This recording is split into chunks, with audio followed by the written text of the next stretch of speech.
2030, on vous en a parlé ce matin. Et il y a quelque chose de spécifique sur la qualité dans POP 2030? Oui, tout à fait. Explique-nous tout. Donc, vous allez avoir en fil rouge pendant les 2 jours des petites présentations sur ce qu'on porte dans le projet pour des ouvrages en paille en 2030, donc qui est lauréat de l'appel à projet Système innovant de construction. Et là, je vais parler notamment de la qualité. Je vous remercie d'avoir participé à cette table ronde. On est déjà en lien beaucoup avec l'AQC, hein, bien sûr. Je pense qu'il faudrait être un peu plus en lien avec la MIC, qu'on ne connaissait pas. Merci Martin. Et donc, oui, d'accord. Et donc, de se mettre en lien avec les acteurs qui travaillent sur ces sujets-là. On est aussi en lien, évidemment, à travers déjà des adhérents et avec le CNOA sur un comité des biosourcés et géosourcés aussi. Et on a pas mal d'adhérents des bureaux d'études aussi là-dedans. Ça passe comment là? C'est la grosse flèche verte. Ouais. Ah, merci pour votre écoute. Merci Nicolas. Voilà. Tu vois, tout le monde a faim. Qu'est-ce qui se passe? Voilà. Alors, le projet pour des ouvrages en paille en 2030 couvre depuis les matières premières jusqu'à la qualité notamment.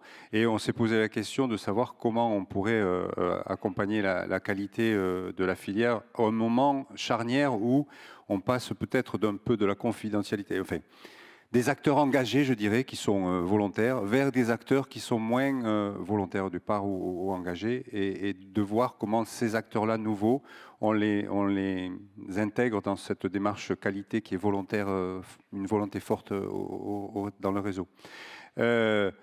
Donc ce projet couvre beaucoup de sujets.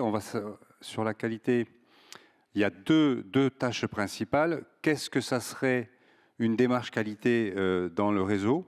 On en a déjà parlé avec Marie-Angèle pour peut-être qu'on a déjà pas mal d'outils et déjà les utiliser, mieux les faire connaître, voilà. Mais quand même, on va mener une réflexion pour voir s'il y a des outils complémentaires ou des choses complémentaires à faire. Et une deuxième... Ah, il manque quelque chose. Ah. Bon, et là, une autre tâche, ça va être d'accompagner la maîtrise d'ouvrage en amont, avant l'AMO.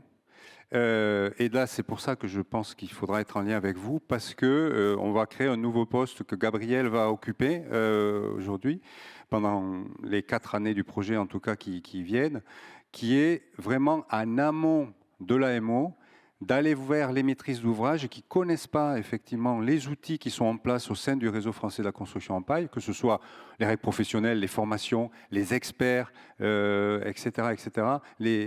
Donc et tous les outils qu'on va développer d'ailleurs pendant le projet POP 2030, de faire connaître à la maîtrise d'ouvrage tous ces outils, pour justement qu'en amont, ils sachent que quand s'ils veulent aller vers de la construction paille, ils sont pas dans un désert, il y a déjà des choses qui existent, et donc du coup de leur permettre de réfléchir plus sereinement et avec plus d'outils pour voir comment ils peuvent concevoir, enfin faire l'appel d'offres déjà, des choses comme ça. Et après, évidemment, il y aura des AMO qui seront là. On a tout un réseau d'AMO au sein du réseau. Pas assez, dit Émeric, c'est ça? Pas assez d'AMO, ok. Donc voilà. Mais bon, Émeric développe une formation, a créé une formation sur l'AMO paille, et donc ça veut dire qu'il faut utiliser un peu plus cette formation. Voilà.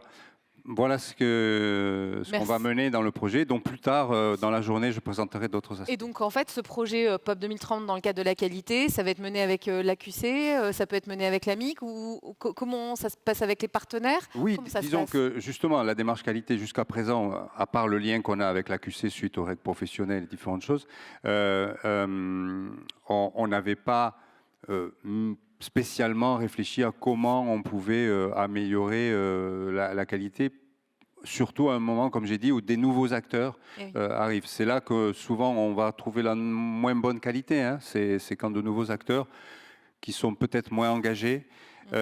Donc comment on peut faire en sorte que malgré tout, on ne perde pas ce niveau de qualité au sein de la filière. Merci beaucoup, Nicolas. Alors justement, il y avait une question du public, j'en profite. La question, c'était est-ce qu'il y a plus de pathologies dans le... C'est pas facile pour répondre, mais est-ce qu'il y a plus de pathologies dans le conventionnel que par la paille, par exemple? C'est une question récurrente et il se trouve que via nos dispositifs d'observation statistique, là je parle purement statistique, SICODES concrètement, la nomenclature a récemment évolué, mais avant, elle ne permettait pas d'identifier spécifiquement les matériaux biosourcés. Donc il était difficile de pouvoir le faire. Je l'ai déjà dit aussi lors du dernier congrès, ce sont aussi des filières qui sont très éthiques.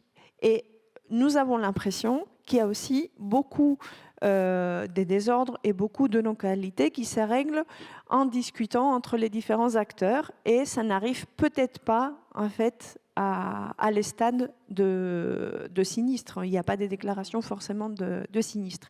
Et je me permets d'insister sur ce que tu as dit.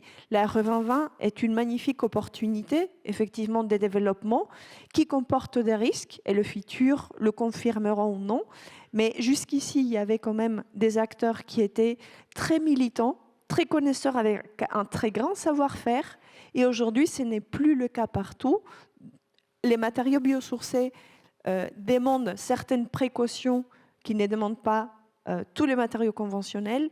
Et c'est peut-être ici, en termes de sensibilisation et de formation, que l'augmentation de la pathologie ou non peut se jouer.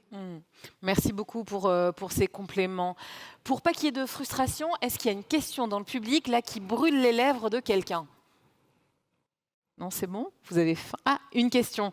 Est-ce que quelqu'un peut amener un micro? C'est juste là. Attention, c'est la course qui gagne. Super. Merci beaucoup. Et avant de poser la question, je te laisse te présenter. Bonjour à tous, Gwendoline Atia, société Paléa. Nous, on est une société de construction et rénovation spécialisée dans la paille en Occitanie. Une question, je l'ai envoyée à Gabriel, donc peut-être qu'il aura le doublon. C'était à quand la pro-paille obligatoire dans les écoles d'archi?